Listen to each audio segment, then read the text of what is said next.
Good morning, good afternoon, good evening, wherever you are joining me on the planet. My name is June Allen, and I am the founder of the Art of Greatness at juneallen.net. So, thank you so much for joining me. I hope you're doing okay. Actually, for those of you that don't know me, I'm a therapist. Before I get into it, I'm so excited about what I want to talk about today. Hi, Elijah. Thanks for joining. So, I'm a therapist, I'm a coach, I'm a consultant. My specialist area of work is racial trauma, and I also work with a lot of black women who want to heal their mother wound. So today I'm going to be talking about my Sacred Sister study circle that is going to be launching in October. And I've selected 4 books, okay, to choose from to actually do the next book study. So what I'm going to be doing over the next few sessions on live is I'm going to be talking about each of the books, why I selected them, and just giving you a little bit of taste, a little bit of flavor as to what's going on in the book. And then you get an opportunity to, you can go to my website and actually select the one that you think is going to that you'd like to work with me in the study in the study group. Okay, so the one I'm going to be talking about today is this one. Okay, the Black Woman Millionaire. Now, I'm a huge fan of Dr. Venus Opal. I don't know if anyone has heard of her, but I started following her years ago, and I was really excited when this book came out. But I've never really had the opportunity to actually read it. I've stopped and read bits of it, but it just made so much sense, especially given the stuff that's going on at the moment with Queen Elizabeth dying and all the rest of it. And this book is relevant because she talks a lot about the relationship with our history and the reasons why our money is not working for us, okay, at the moment, because our history is still hurting our ability to earn and all that sort of stuff. So I thought this book was decided to add this book to the selection because of that. And I've always loved her work. So I really, really wanted to, just wanted to share it with you. And then obviously you get to choose. This is 4 books. So this is the first one. Okay. So before we really get into it and I start reading some bits for you, the study circle doesn't start until it launches next October. Okay. So we've still got a couple of weeks left. You can actually go to my website and, you can join the mailing list. There's a free download there, my 15 favorite wellness books for black women. So you can go there and sign up for that. It's absolutely free. That's going to add you onto the mailing list. And then you'll as things get progress and the time gets closer, you get more details about what's going to be happening in the study circle. And then you get the opportunity to get first dibs around joining. Hi, thanks for everyone who's joining. All right. So if you click the link in my bio, go to heal.juneallen.net. That's heal.juneallen.net. That's heal.juneallen.net. You'll be able to find all the information about where to download, get the free download and all of that kind of stuff. Okay. The other thing that I just want to quickly share is that if you've got any questions about anything that I'm sharing today, you can drop them in the chat or you can send me a DM. And this is not a substitute for seeing a therapist or seeing me one-on-one. Okay. So, just had to put all that out there. So let's get into the tea. Okay. Let's get into the tea of the book. Okay. So, so just for those of you that have just joined, I'm actually going to be reading and sharing on some bits from this book, The Black Woman Millionaire by Dr. Venus Opal Reese. And as I said, I've been a huge fan of her work for ages. So, what I'm going to do is I'm going to start reading from she's the chapter around the overview. So what I want to do is just basically give you an overview of the book, share my thoughts and feelings and stuff on it, and then you get to decide if this book is for you. You can vote on my website if you want me to do this as part of the actual book next book study. Okay, so I'm going to read the first bits. This is page 1, overview, setting the context. As a young, poor, damaged black girl growing up on the streets, eating out of trash cans and sleeping in urine and beer, I knew that there had to be more to life than this piss-ass existence I was born into. But I didn't know how to get out. All I could see was death, hoeing, drugs, 5-0, and survival. It wasn't until my 9th grade maths teacher helped me, with food, clothes, and a safe place to sleep, I realised that I was bigger than my bruises, that I wasn't a piece of garbage, that could be kicked around and thrown away. I mean, hearing that as the kind of the first paragraph is really quite powerful, and already I'm really intrigued about, how did this person that was homeless, that was hoeing, that was sleeping in, eating out of trash cans, and basically sleeping in piss, and you're sleeping in piss and beer, how did she get to become a millionaire? And I think that, we all have our rock bottom. Sometimes doing this work can be really difficult because sometimes we have to be in a lot of pain. We have to be in our rock bottom in order to feel like we want to make change, and I'm here to kind of share with you that, it doesn't have to be like that. You don't have to wait until things are really, really shit before you decide to do something about it. But often that's how a lot of us work. We're not in enough pain. We're not in enough shame. We're not in, we haven't had that rock bottom. And I think that something that I've learned over the years, actually, as part of my own journey, is that sometimes it's the rock bottom when you get to that place where you just can't keep going the way that you're going, just like Dr. Venus was, is that it's that place that actually keeps you on the healing path. Okay, it's that rock bottom that actually keeps you on the healing path. I knew that I didn't want to go back to feeling how I was feeling. When I first started doing this work, I remember my rock bottom. I fell pregnant. I was pregnant with my daughter, and I remember when I did the test and everything, and I remember just sitting inside the bottom of my wardrobe, just crying my eyes out because I was just like, I am just so not in the right place to raise a child. I knew that I had so much going on. This is before I trained as a therapist or started doing any type of therapy or going to recovery or anything like that. I knew that I just was not capable of being a good parent based on what I was going through and the pain that I was in, and the relationship that I was in, all that kind of stuff. I knew that I wasn't going to be a good parent. And having this child growing inside me terrified me. It terrified me so much that I just was not going to be able to do a good job, that it scared me to, I had to go and get some support. I had to go and get help. And so that's when, it took me to go into my first recovery meeting. And then when I went to my first recovery meeting, I decided that I was going to end the relationship that I was in, the marriage that I was in at that time. I just had to end it because I knew that, if I was going to raise this child, I knew that I couldn't stay in that relationship. I knew that I had to go and get myself sorted out. I knew that I had to do the work. And so, I just started therapy. I started going to, I started going to recovery meetings. And that's what really, kept me there, is knowing that I'm not just doing this for me, that I was also having to do this for my child. I knew that if I wanted to be a good parent and not pass on the patterns of pain that were in my family, I had to go and do this work, and I had to be committed to it, because it's not just me now. I had a child to think about, and the idea of just kind of passing on those patterns to my child was just, it just was not up for discussion. So when I read this first chapter, not this first chapter, the first paragraph in here, it just made me really think about my own rock bottom and how important it is, and how powerful the rock bottom is around, around staying with the process, staying committed to doing what you know that you need to do. Okay, so let me just read one of the other bits. I actually went in and there's another bit where she says, Black women have inherited a history of hurts that directly impact our relationship with money.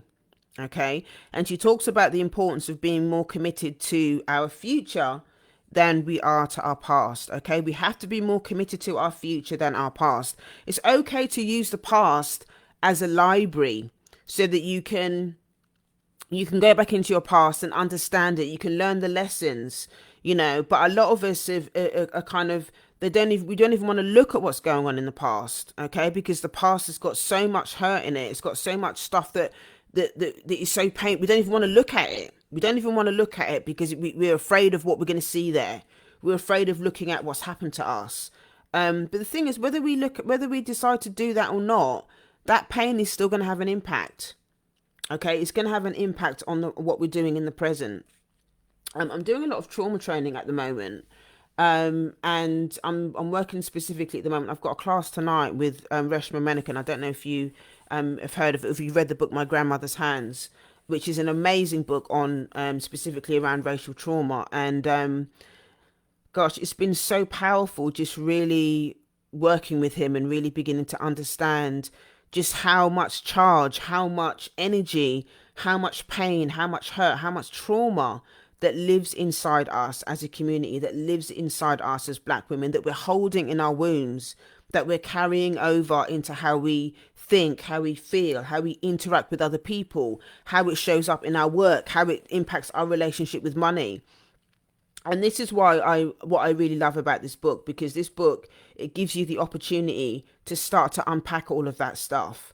And if this book gets chosen inside the study circle that I'm going to be launching in October, it will be like group therapy. You'll have the opportunity to not just read this thing on your own and have to deal with whatever comes up for you. You'll be held in a group where you'll have a safe space to be able to unpack everything and to really understand what happened to you, what happened to your ancestors. So we'll do that as a collective. And then you'll also have the opportunity to deal with what's happened to you individual, understanding your own family patterns around money and deprivation and poverty and money trauma. One of the things that I've been doing some recent classes as well with my mastermind over the last couple of weeks around money trauma and what is financial therapy and all of that kind of stuff. Financial therapy is the psychology of money and how it kind of shows up in your life. Okay. A lot of people talk about, they give tips and tools about, oh yeah, well, you need to go and set up a spending plan, a budget and all this kind of stuff. And, you need to, earn wealth. And there's a lot of information out there for us as a community about all of the tips and tools about what you should be doing around your money. Don't overspend, don't do this, don't do that. But nobody's really talking about the trauma of money. Okay, the money trauma that's in our history, the money trauma that's in our family of origin. We're not really having those conversations. And until you really understand those patterns and start to process that stuff, it's going to be difficult for us as a community and individually to be able to make the money that we deserve. Okay, because we've got all of that stuff, all of those patterns, that are still being played out unconsciously and we don't understand them. So that's why this book is really, really important. Okay, so I'm going to read a bit more. So she says, there isn't a book in the marketplace that speaks directly to Black women by a Black woman millionaire about how slavery has us in an emotional and economic bondage and how to set Black women free. This book is the antidote to a condition that has been 200 years in the making. This is the best time in human history for Black women to make paper. We are the most educated group in North America, and yet sisters are only making 66 cents for every dollar a white male makes for the exact same work. We have access, resources, and opportunities our ancestors could never have imagined or prayed for, and yet we still settle for what others say we are worth. Now, I know this, obviously she's talking about this in America, but it's the same in the UK. It's exactly the same in the UK. Black women we're on the bottom of the ladder when it comes to stuff like that. So she goes on to say, I'm so sick and tired of Black women getting pats on the back, but not being paid. What pisses me off most is that we tolerate it. We let ourselves be pimped because we're too cowardly to try. We want security, except security is a false profit, especially if you're slaving in corporate. So until Black women learn that it's okay to make our own money, instead of hoping someone will notice our efforts, believe in us, or show us favor, African Americans will stay at the bottom of every economic and social measure. No, not on my watch. Okay, so yeah, the reason why she's written this book, obviously because she's got this extraordinary story that she knows is important to share. Okay, and she wants Black women to be making her paper. She wants us to be making paper. But in order to do that, she wants us to take us through not just her story and her journey and how she did it, but how we can begin to do it for ourselves. Okay, how we can begin to do that for ourselves. All right. So she goes on to say, So how do black women harness historical wounds that have become survival-based strategies? Okay? How do black women harness historical wounds that have become survival-based strategies? I've talked to you about the wound. Now let's talk about the salve.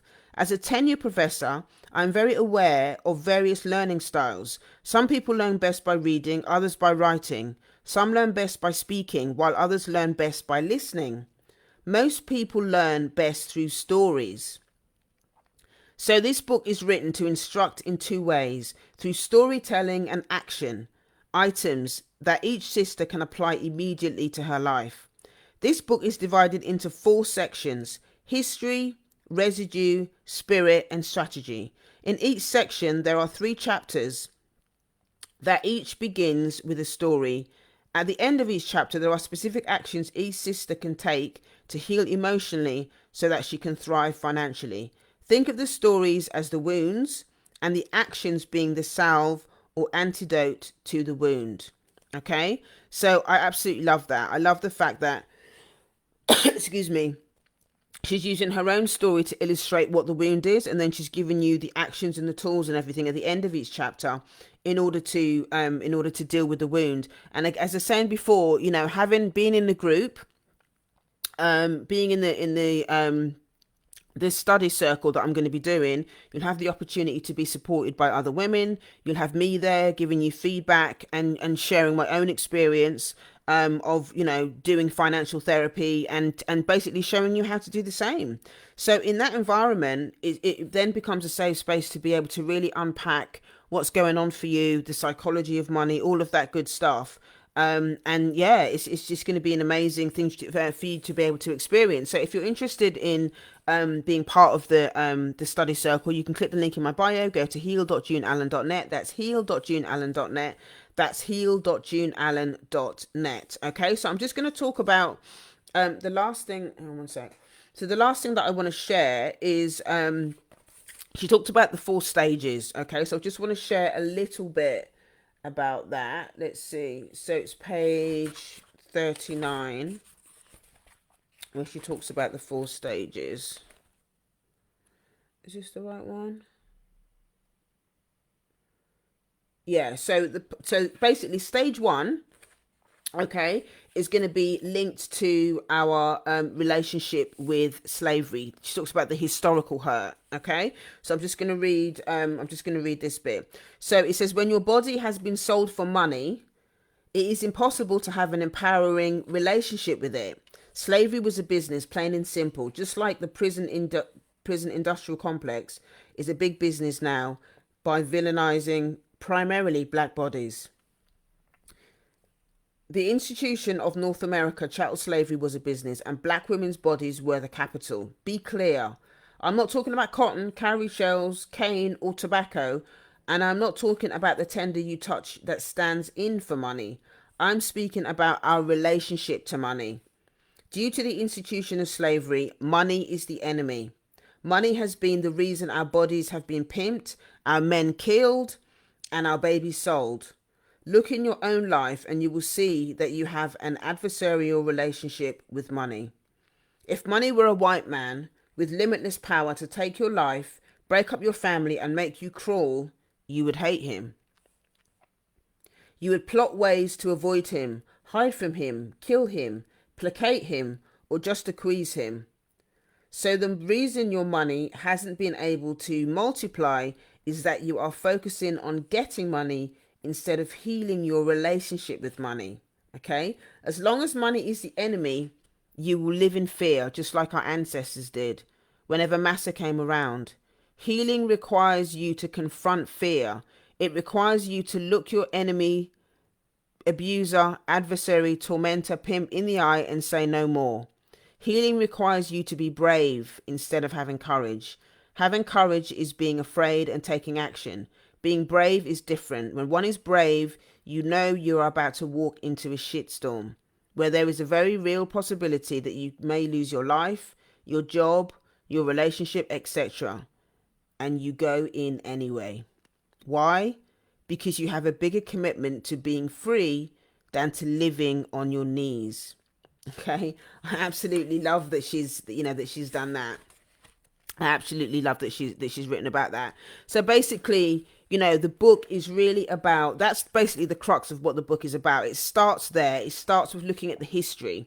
Okay, it starts with looking at your relationship to that, and you look at how all of that trauma is impacting how you're behaving around money in the now.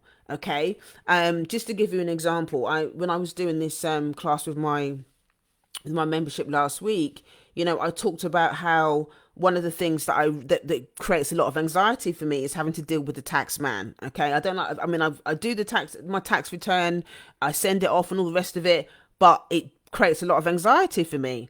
And what came up in this session is that I recognized that my anxiety around dealing with the tax man wasn't actually in the present, because the tax man ain't done me nothing in the present. It actually was historical. It was historical trauma. It was money trauma that had been passed down. And what I recognized is the reason why I had all this anxiety around the tax man is because, there's projection there around it being, it being part of my history. There are parts in history where black people, if they were too successful, they could have their shit burnt down. If people didn't like, the black people were successful, they would, they would kill them. They could murder them. Black people were not allowed to have anything. Okay, black people were not allowed to have anything on the plantations, or even when they left the plantations. If you think about the Jim Crow era, and even now, if black people get too successful, there's that whole thing around being an uppity Negro and all of that. And I recognized in that moment that when I was talking about my relationship with the tax man, that actually it was historical.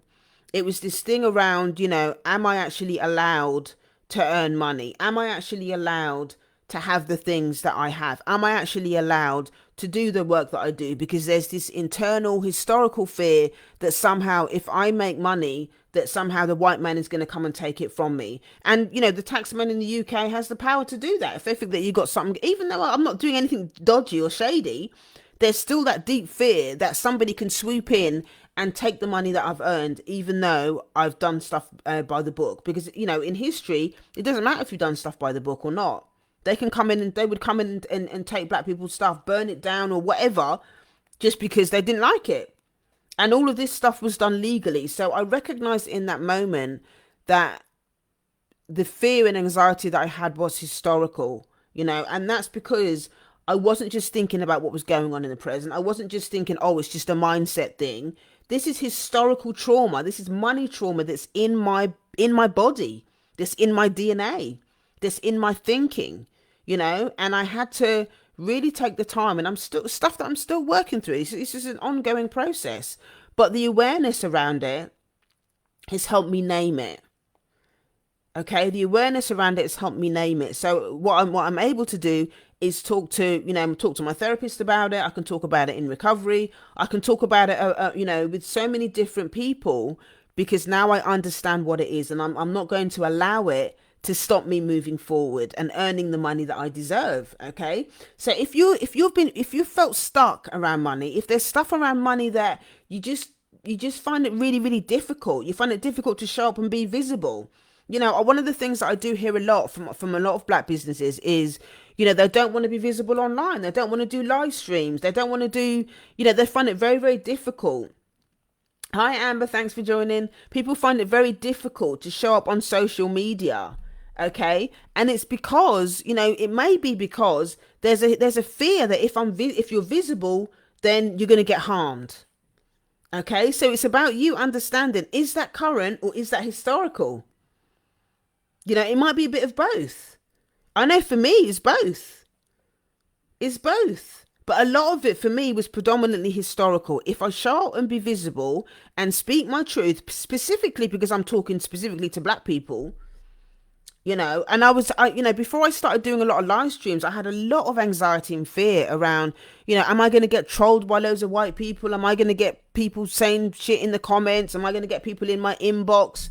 All this kind of stuff. And these are real fears. I've seen black people on social media, getting called the N-word and getting trolled by white people and all that sort of stuff, because of the stuff they're saying. But for some reason, it's not really happened to me. I think maybe because I'm very clear about who my audience is. I'm very clear about who my audience is, but I almost feel like, my ancestors are protecting me as well. And that even if people, when it's probably happened a handful of times since I've been doing this, and I've been doing this for like since, for about 6 years or something like that. Um, but I think that because I'm so clear with my message and I'm so clear about what I'm doing and who this is for, that, I don't get a whole bunch of white people in my live stream because it's not for them.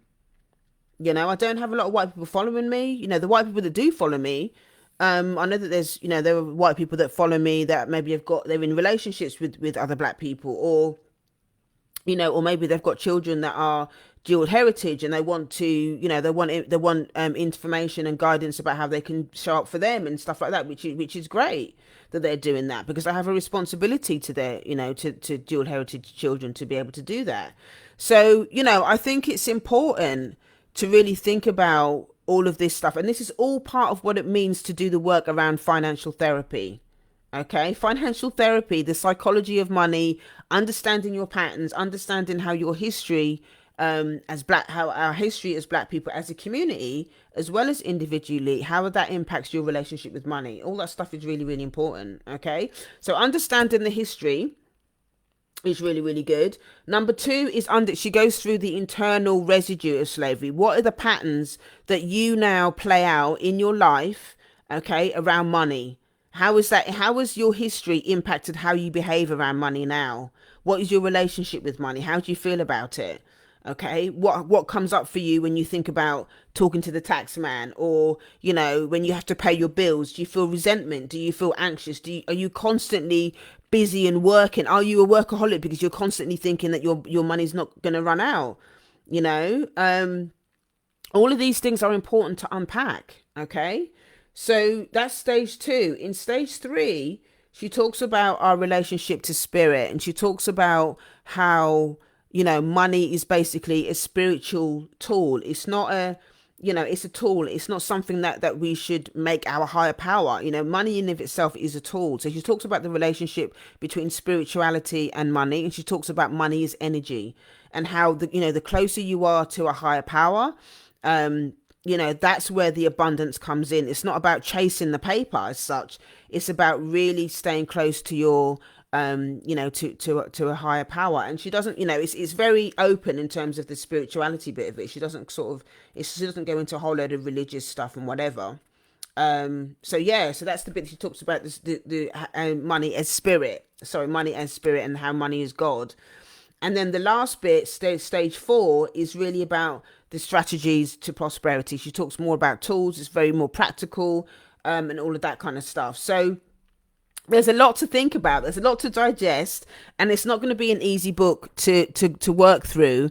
But I believe, as a community, as black women, I think that we have to be doing this work. I mean, also the other thing that needs to be put in here as well is, maybe this is something that I will definitely add to the study circle, is that, we also have to think about patriarchy as well as the history. Okay, so that will come into the stuff that we would explore about how patriarchy impacts us as black women as well. So all of those conversations are relevant, and they will all be part of the circle. So if you're interested in joining the study circle, which is going to be launched in October, click the link in my bio, go to heal.juneallen.net. That's heal.juneallen.net. That's heal.juneallen.net.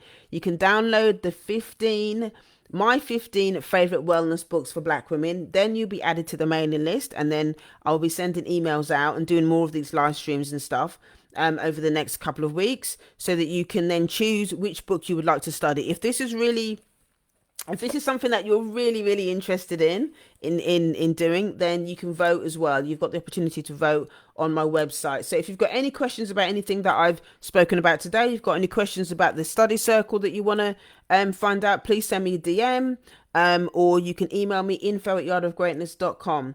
Thank you so much for joining me today, and I will see you next week. I'm going to be doing another live stream on Tuesday, will be the next one. I'm not sure which book I'm going to be doing, but the other 4 books are on the website, so you can have a look and see see the other books that are going to be that have chosen as well as part of the selection. Okay, any questions again, you can just email me. Thanks again for joining. Have an amazing day. I hope that was helpful. If you know anyone that if you like this live stream and you know someone that might find it useful, please share it with them. Okay, and I will see you next time. All right, take care. Bye now.